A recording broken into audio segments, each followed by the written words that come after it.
Welcome to this week's virtual Drasha. This week we have the incredible privilege of Parshas Toldos. And perhaps the most riveting and dramatic part of the Parsha is the entire incredible, overwhelming story of the Bechor, of the birthright.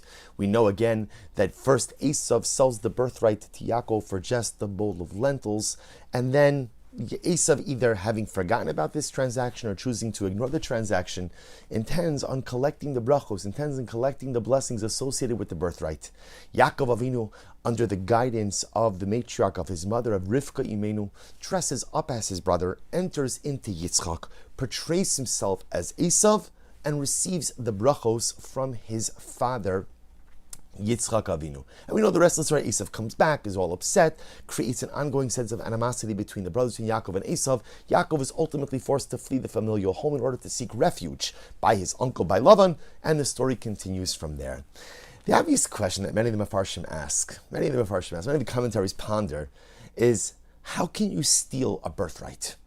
Right? In other words, how can you steal blessings? Brachos are from the Ribono Shalom. Can you imagine for just a moment? Imagine for a moment, you go into a Galdi, you go into a great person, you go into a Rebbe, and they're giving a bracha, and call him Ruvain is there getting a bracha. And what happens? You push Ruvain out of the way, put your head underneath the hands of the Gadol, of the Rebbe, and you get the bracha. Does anyone think the bracha is going to devolve upon you? By stealing someone else's bracha, somehow you get that blessing? Brachos are from HaKadosh Baruch Hu. Brachos are divinely ordained. Brachos require the kavana of the mevarech, the person conveying the bracha, and of course, ultimately, all bracha comes from HaKadosh Baruch Hu. So what's going on over here? What's going on over here that Yaakov Avinu thinks that somehow he could steal the bracha? So maybe the question is on Rivka. What's going on over there? Rivka thinks that ultimately Yaakov could steal the brachas. And Rav Moshe Tzvineria, Zecher Tzadik Livracha, one of the primary disciples of Rav Kook, says something incredibly beautiful. He quotes actually from Shmos. And in Chumash Shmos, Perek Daled Pasuk of Beis, chapter 4, verse 22. So just to give you context, fast forwarding a little bit, Moshe Rabbeinu again is shepherding in Midyan, right? Seemingly minding his own business. And of course, he is conscripted into the service of HaKadosh Baruch Hu during the entire dramatic episode of the burning bush. And it is then that HaKadosh Baruch Hu dispatches Moshe on a mission, on an agency. It's not really just a mission or an agency, it's Moshe Rabbeinu's entire destiny, to go and ultimately be the emissary of HaKadosh Baruch Hu, to free, to emancipate Klal Yisrael, and to lead them into the collective destiny. So in Perek Dalid Pasuk Chav Beis, chapter 4, verse 22, Chumash Shmos, the Torah says, Va'amarta al Paro, HaKadosh Baruch Hu tells Moshe Rabbeinu, go and say to Paro, Ko Amar Hashem, so has God said, Bini Bechori Yisrael, my son, my firstborn Yisrael. And HaKadosh Baruch Hu then proceeds to give Moshe Rabbeinu the entire drasha, the entire message of emancipation that Moshe then is in turn obligated to give over to Paro. And the Medrash points out there, it's interesting. HaKadosh Baruch Hu, when he describes Klal Yisrael to Moshe Rabbeinu, what does he call Klal Yisrael? Bini Bechori Yisrael. My son, not just any son, not just any child, my Bechor, my firstborn Yisrael. And the Medrash quotes something amazing. Medrash says, Kan chasam HaKadosh Baruch Hu al mechiras habechora shalakach Yaakov me'esav. It was here, in this moment, in Midyan, when HaKadosh Baruch Hu was speaking to Moshe Rabbeinu, it was in that moment that Hashem put his stempel, put his seal of approval, ultimately again, on the fact that Yaakov Avinu took the brachos of the Bechorah, of the firstborn. Kan chasam HaKadosh Baruch Hu, here HaKadosh Baruch Hu, so to speak, affixed his signature on mechiras habechora, on the sale of the birthright, shelakach Yaakov me'esav. So it's interesting. So the Medrash seems to indicate that the truth is the stealing of the birthright, or the purchase of the birthright, because really there's like two pieces over here. Yaakov bought the birthright first from Esav, and then again he took the blessings from Yitzchak. Those two actions, the purchase of the birthright, the taking of the brachos, the Medrash seems to indicate they were not chal. They didn't really devolve upon Yaakov Avinu immediately. They didn't take effect. It was only here in Chumash Shmos, in Midyan, that HaKadosh Baruch Hu, so to speak, signs off on the transaction. Bini Bechori Yisrael. Here HaKadosh Baruch Hu calls us his Bechor. Here is where ultimately there's the gushpanka, right? There's the I approve. It's chal. Here is where it takes effect. Here is where the Bechorah, the firstborn right, vests, so to speak, within the descendants of Yaakov Avinu. And Rav Neria says something beautiful. He says, Lizrok es ha-bechora zekal. To throw away a birthright, that's easy. That's easy. Lirchosh osa, but to acquire the birthright, zeh ma'od kasha. This is incredibly difficult. Or in other words, you could sell your birthright for beans, but you can't buy the birthright for beans. To throw away the Bechorah, that's easy. To acquire it is incredibly difficult. Such a profound statement. And what's the message? What is it? Why is it here?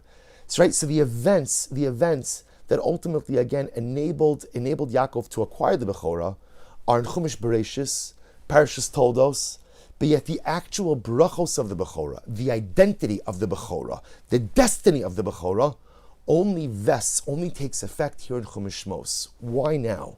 Why now? Why not before? Because Baruch obviously knew he was going to seal it, he was going to sign off on it.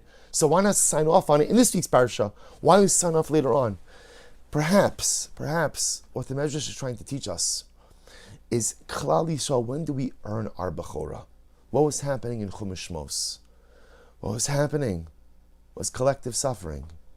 We were slaves in Egypt for 210 years. There was difficulty. There was adversity. But dear friends, with all that, the Medrash tells us that Klal Yisrael did not change three things. They didn't change their names, they didn't change their clothing, and they didn't change their language. You know what those three things do? Those three things create unity. We're unified because we speak the same way. We're unified because we have the same identities. A name is an identity. Name and clothing represent identity. Klal Yisrael was united. There was achdus in the shibud, in the servitude of Egypt. And even though, I know only 1/5 left, 4/5, that's a different discussion. But in the servitude itself, right, in the tar pits of Egypt, in the difficulties, in the adversity, there was achdus, there was unity, there was national cohesion, there was togetherness. We all spoke the same language. We all kept our original names. We all wore the same clothing. There was unity of purpose. There was unity of mission. There was unity of destiny. When you have achdus, HaKadosh Baruch Hu says, Kan, chasam HaKadosh Baruch Hu amachiras habechora shelakach Yaakov me'esav. Only once there was achdus. Only once there was unity of the nation. And HaKadosh Baruch Hu says, now you're my Bechor. B'ni Bechori Yisrael. HaKadosh Baruch Hu never mentions that statement before. He never calls Yaakov or Yaakov's descendants the firstborn. The first time he identifies Yaakov, the descendants of Yaakov, as the Bechor, is only during the servitude of Egypt. Only when, because of the suffering, we were united. Because of the difficulties, we were biyachad. And when there's that achdus, when there's, HaKadosh Baruch Hu says, B'ni Bechori Yisrael. And that's what Rav Neria is saying. Lizrok es ha-bechor zakal. You could throw a birthright like that. L'chosh, to acquire it is very difficult. To acquire the birthright requires achdus. To actualize our identity of B'ni Bechori Yisrael requires national cohesion, requires us to be together. HaKadosh Baruch Hu doesn't sign off on the Bechor in Parashas Toldos, because it's choosing Toldos, there's no achdus. It's brother against brother in Toldos. It's Yaakov and Esav hitting each other. Esav is ready to kill Yaakov Avinu. Brother is ready to kill brother.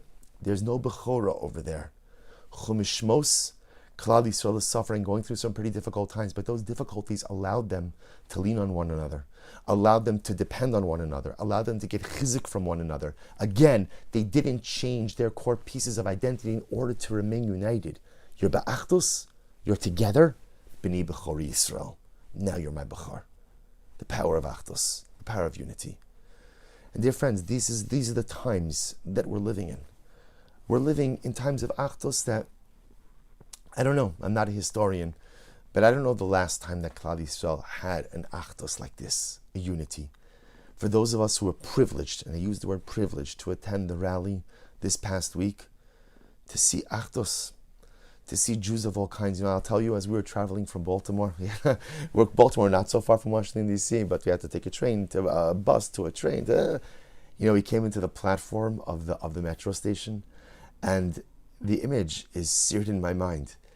Wherever you looked, there were Jews everywhere, coming up the escalator, coming down the stairs, everywhere, just Klal Yisrael. And this was only our community. This was from Baltimore, but just everybody converging together. I turned to my wife in that moment and I said, it's maybe just a little bit of what Kibbutz Golios, the ingathering of the exiles, is going to look like. I know we're just on our way to Washington, D.C., but I've never seen a platform filled with all of Klal Yisrael. I've never seen Jews from so many different places and so many different walks of life and so many different segments of the greater Jewish community literally converging on one space in order to be able to travel together. Why? To be together with our brothers and sisters. And for those of us at the rally, the Kiddush Hashem that was made by everyone who attended. The overwhelming Kiddush Hashem. We've all seen all the memes. 300,000 supporters of Israel get together and not one looted store, not one broken windshield, not one confrontation with police, not one respecting of any nation's flag. Only kavod and only derech eretz and only love and only devekos and only tefillah and only Kiddush Hashem. These are the times we're living in. And we have to ride this wave. Because only when there is achdus are we b'ni Bechor Yisrael. And the truth is, the difficult lesson for our people, and this is heartbreaking to say, but the greatest opportunities for achdus are in times of challenge. Because challenge forces us to circle the wagon. Challenge forces us to be together. Challenge forces us to rely on one another. We know during a challenge, we speak the same language. We have the same name. And we all wear, so to speak, the same spiritual clothing. And when we are ba'achdus, when there is unity within Klal Yisrael, that's when HaKadosh Baruch Hu looks down. That's when HaKadosh Baruch Hu looks down from on high.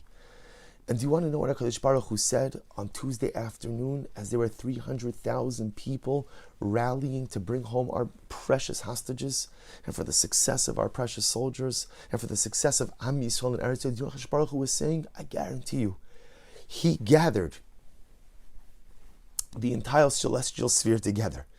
And he said, look at that. Look at that. That's B'ni Bechori Yisrael. This week, on Tuesday of Parshas Toldos, the same week when this parsha, when thousands of years ago, Yaakov Avinu had to resort to this kind of chicanery in order to get the bracha that was really his. This same week, the same parsha, when Yaakov Avinu got the Bechorah, HaKadosh Baruch Hu looks down and he says, that's it.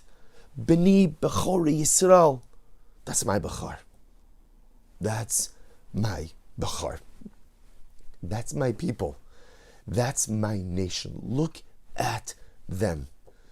Because, dear friends, when we are ba'achdus, when we are together, it is then and only then that ultimately, again, we have the Bechorah. It's easy to throw away the Bechorah, for a bowl of beans.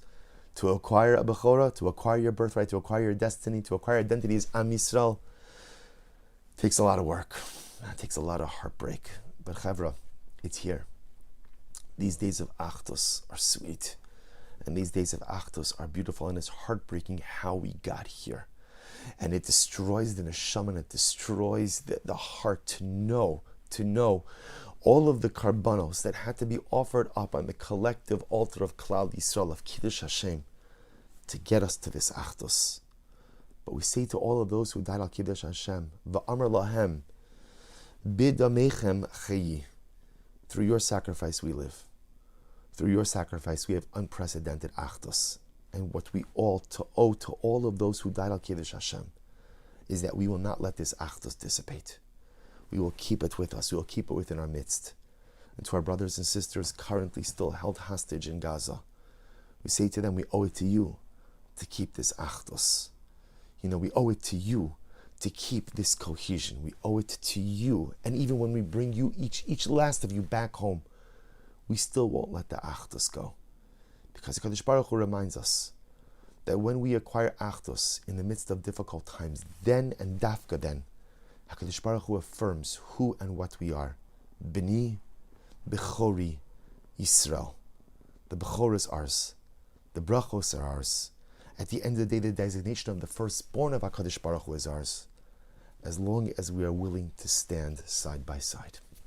Take this opportunity to wish everyone a good Erev Shabbos and a beautiful Shabbos Kodesh.